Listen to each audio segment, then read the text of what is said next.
Hello, my dear students. Welcome to my channel Institute for Knowledge. Today I am going to teach you class 10th chemistry chapter 1st chemical equations and reaction. Topics of this chapter are given on your screen. Please read it. Now we will start our first topic, chemical reaction. So student, what do you mean by chemical reaction? Chemical reaction क्या होती हैं? Chemical reactions are the processes in which new substances are formed with new properties. Chemical reaction वो process होती हैं जिसमें नई substance form होती हैं अपनी नई प्रॉपर्टीज़ के साथ, या हम ये कह सकते हैं उनकी प्रॉपर्टीज़ उनके रिएक्टेंट से डिफ़र होती हैं. Now we will see in the example, hydrogen is react with oxygen to form water. Here hydrogen is a gas and oxygen is also a gas, but water is liquid.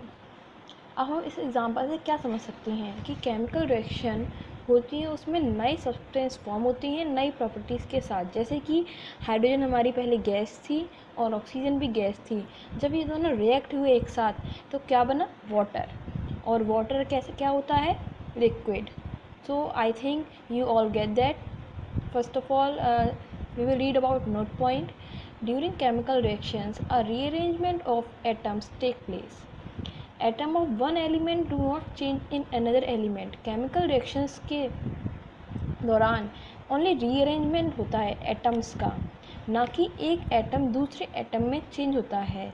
इसका मतलब ये है कि example में आप देखिए कि जो हाइड्रोजन है वो प्रोडक्ट में भी हाइड्रोजन रहा और रिएक्टेंट में भी हाइड्रोजन रहा. ऑक्सीजन भी सेम एज, बट इन दोनों में कोई भी एलिमेंट किसी अनदर एलिमेंट में चेंज नहीं हुआ. Okay, our next topic is reactant and product. अभी हमने इससे पहले रिएक्टेंट एंड प्रोडक्ट का कुछ डिस्कस किया था. जस्ट लाइक मैंने एग्जांपल में रिएक्टेंट एंड प्रोडक्ट वर्ड का यूज़ किया था. अब आप सोच रहे होंगे रिएक्टेंट एंड प्रोडक्ट होते क्या हैं. तो now we will discuss about this topic. Reactant, the substance which take part in chemical reaction are called reactant. जो भी substance chemical reaction में part लेते हैं उन्हें हम reactant बोलते हैं. और the substance which combine to react known as reactant, या फिर कोई भी substance जो combine होते हैं या react होते हैं हम उन्हें reactant बोलते हैं. Product, the new substance produced as a result of chemical reaction are called product. जो भी नए सब्सटेंस प्रोड्यूस होते हैं एज अ रिज़ल्ट, मतलब केमिकल रिएक्शंस के रिज़ल्ट की तरह, उसको हम प्रोडक्ट बोलते हैं. जैसे in the example, zinc is react with sulphuric acid to form zinc sulphate and hydrogen gas. अब देखिए जो भी हमारा लेफ़्ट साइड में है जो रिएक्ट हो रहा है वो हमारा क्या है? रिएक्टेंट, जैसा कि आपको एग्जांपल में दिया हुआ है. और जो हमारा राइट साइड में है वो हमारा क्या है? प्रोडक्ट, जो कि हमें उन रिएक्टेंट्स की एक एज अ रिज़ल्ट मिला हुआ है. अब आप याद रखिए हमेशा रिएक्टेंट को हम हमेशा लेफ़्ट साइड में लिखते हैं और हम प्रोडक्ट को हमेशा राइट साइड में लिखते हैं. Okay students, characteristics of chemical reaction. हमारी केमिकल रिएक्शन की कुछ विशेषताएं, just like evolution of gas, formation of precipitate, change in colour, change in state, change in temperature. अब हम इनके बारे में डिस्कस करेंगे with the help of example. So now see in the first point, evolution of gas. Some chemical reactions are characterized by evolution of gas. For example, when zinc granules react with dilute sulfuric acid, then bubbles of gas of hydrogen gas are produced. देखिए कुछ reactions होती हैं जो कि evolution of gas से characterized करवाई जाती हैं. जस्ट लाइक होती हैं when zinc granules, जब भी कुछ टुकड़े हम जिंक ग्रेनुल्स के लेंगे वो रिएक्ट कराएंगे हम डाइल्यूट सल्फ्यूरिक एसिड के साथ. देन हमें क्या मिलेगा? सबसे पहले हमें जिंक सल्फेट मिलेगा और हमें एक हाइड्रोजन गैस मिलेगी. ओके, तो यहाँ पे हमारा किसका एवोल्यूशन हुआ है? गैस का. तो हम इस रिएक्शन को इसलिए हमने किस में रखा है? एवोल्यूशन ऑफ गैस में. So the chemical reaction between zinc and dilute sulphuric acid is characterised by evolution of gas. Okay, अब just like you see in the example, whole equation I hope so you all get that. So now our next characteristics of reaction is formation of precipitate. But हम इस topic पे जाने से पहले हम सबसे पहले जानेंगे कि precipitate क्या होते हैं. What is precipitate? A precipitate is a solid product which separates out from the solution during a chemical reaction. In short form, it is written as PPT. देखिए, प्रेसिपिटेट वो सॉलिड प्रोडक्ट हैं जो separate होते हैं, अलग होते हैं solution से किसी भी केमिकल रिएक्शंस के दौरान, और हम इसको शॉर्ट फॉर्म में लिखते हैं PPT. आप पिक्चर में देख सकते हैं इसको कि ये किस तरीके का होता है. Now formation of precipitate. कुछ रिएक्शंस में प्रेसिपिटेट का फॉर्मेशन होता है. Just example, when potassium iodide solution is added to a solution of lead nitrate, then a yellow precipitate of lead iodide is formed. देखिए, जब भी पोटेशियम आयोडाइड को हम रिएक्ट कराएंगे लीड नाइट्रेट के साथ, तब हमें एक येलो प्रेसिपिटेट मिलेगा लीड आयोडाइड का. ओके, अब देखिए, सबसे पहले हमारा लीड आयोडाइड था, सॉरी लीड नाइट्रेट था, वो क्या था, colorless, but after the reaction in the product we can see that lead iodide is a yellow precipitate. okay, अब कुछ रिएक्शंस में चेंज इन कलर, मतलब कलर का चेंज होता है. अगर आप आज केमिस्ट्री लैब गए होंगे तो आपने देखा होगा कि कुछ केमिकल्स मिलाने से कुछ कलर चेंज हो जाते हैं. अब different see in the example, when citric acid react with potassium permanganate solution, then the purple color of potassium permanganate solution disappears. oh, देखिए, जब भी हम पोटेशियम परमैंगनेट में सिट्रिक एसिड डालेंगे तो क्या होगा, उसमें जो पोटेशियम परमैंगनेट का पर्पल कलर है डिसअपीयर हो जाएगा, मीन्स ये कलरलेस हो जाएगा. ऐसा आप पिक्चर में भी देख रहे होंगे. Okay student, now we are going to next topic. Okay, हम पहले नेक्स्ट टॉपिक पे जाने से पहले हम बात करेंगे exothermic reaction and endothermic reactions के बारे में. एक्सोथर्मिक रिएक्शंस और एंडोथर्मिक रिएक्शंस होती क्या हैं. Student see, exothermic reactions are those reaction in which heat is evolve. For example, when carbon burns in oxygen to form carbon dioxide, a lot of heat evolve in it. It's mean, देखिए, कोई भी reaction जो कि heat को evolve करती है वो हमारी एक्सोथर्मिक रिएक्शन होती है. हम इसे इजी लैंग्वेज में बोल सकते हैं, जिस भी रिएक्शन में हमें हीट मिलती है उसको हम एक्सोथर्मिक रिएक्शन बोल सकते हैं. जस्ट लाइक, जब भी हम कार्बन को बर्न करेंगे ऑक्सीजन में तो हमें कार्बन डाइऑक्साइड मिलेगी और उसमें मतलब काफ़ी ज़्यादा मात्रा में हीट मिलेगी. जैसे कि आप ठंडी के टाइम में क्या करते हैं, कोल को बर्न करते हैं. अब कोल बर्न हो रहा है किसकी हेल्प से, ऑक्सीजन की हेल्प से, और उसे बर्न करने से हमें क्या मिलती है, heat. Okay, the burning of carbon in oxygen is an exothermic reaction. Okay, I hope so you all get that. अब हम ये देखेंगे एक्सोथर्मिक रिएक्शन को हम किससे इंडिकेट करते हैं.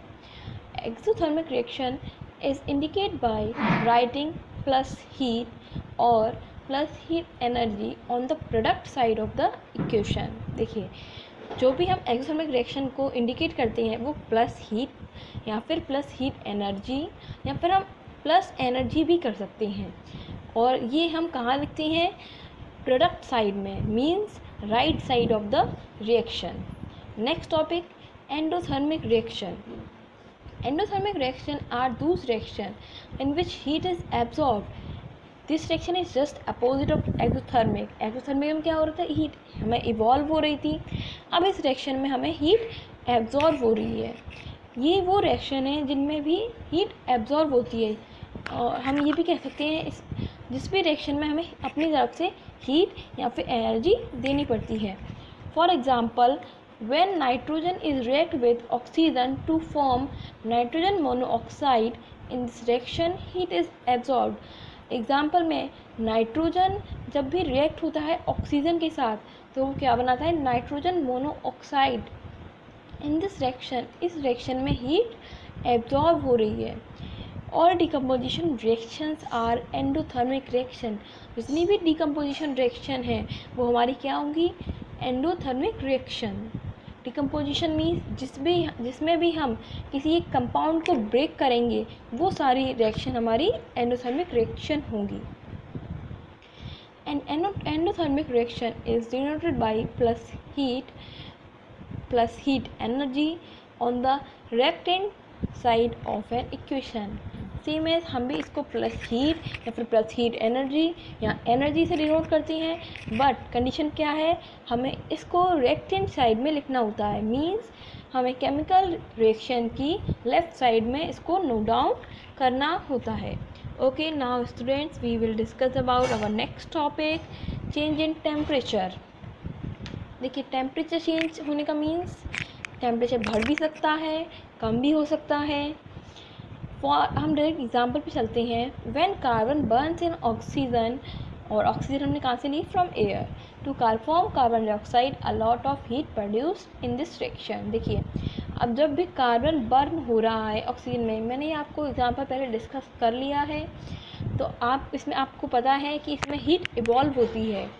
इट मीन्स ये एक्सोथर्मिक रिएक्शन है और इसमें टेम्परेचर भी चेंज हो रहा है, तो ये हमारा किस में करेक्टराइज की जाएगी, चेंज इन टेम्परेचर में। Now we will discuss our next topic, change in state. Change in state means आप लोग सब 9th में पढ़ के आ चुके हैं। स्टेट में gaseous state, solid state, liquid state, और एक नई स्टेट हम ऐड करेंगे, एक्वस। हम इसके बारे में भी आपको आगे बताएंगे, पहले हम इस टॉपिक को कंप्लीट करते हैं।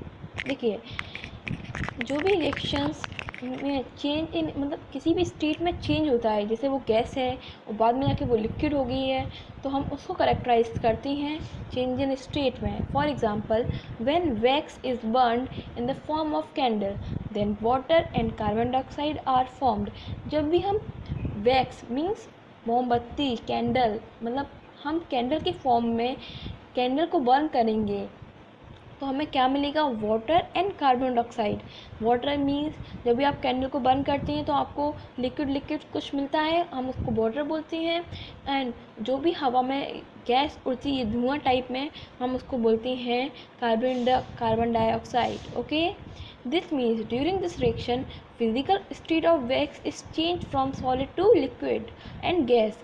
इसका मीन्स क्या है, जो पहले वैक्स था वो किस स्टेट में था, solid, but now after the reaction अब वैक्स हमारा किस फॉर्म में है, या तो लिक्विड फॉर्म में या फिर गैस फॉर्म में। Okay, I hope so you all get that. अब हम कुछ टॉपिक पढ़ेंगे, कुछ नोट पॉइंट है। There are some chemical reaction which show more than one characteristic. कुछ केमिकल रिएक्शन होती हैं जो एक कैरेक्टरिस्टिक से ज़्यादा शो करती हैं। For example, in the reaction of potassium iodide and lead nitrate solution show 2 characteristics.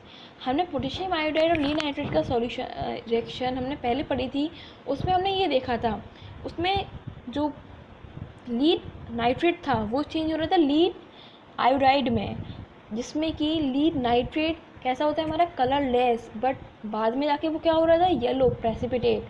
तो इसमें हमारा फॉर्मेशन ऑफ प्रेसिपिटेट तो हो ही रहा है, बट इसमें कलर भी चेंज हो रहा है। I think you all of you get that. chemical equations, our next topic is chemical equation. What is chemical equation? Okay, chemical equation इतना हार्ड टॉपिक नहीं है बच्चों।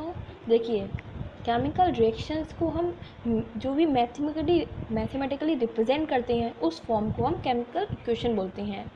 The method of representing a chemical reaction with the help of symbol and formulae of the substance involved to it is known as chemical equation. हमारा chemical reaction को represent करने का वो method जिसमें हम सिंबल्स की हेल्प लेते हैं या फिर उनके फॉर्मूले की, उसको हम केमिकल इक्वेशन बोलते हैं। For example, zinc metal react with sulphuric acid to form zinc sulphate and hydrogen gas. अब यहाँ आप देखेंगे मैंने स्टेप वाइज आपको समझाया है कि हम केमिकल इक्वेशन कैसे फॉर्म कर रहे हैं। सबसे पहले हमने क्या किया है, जिंक को हमने सेम एज लिखा है, zinc plus sulphuric acid gives zinc sulphate plus hydrogen.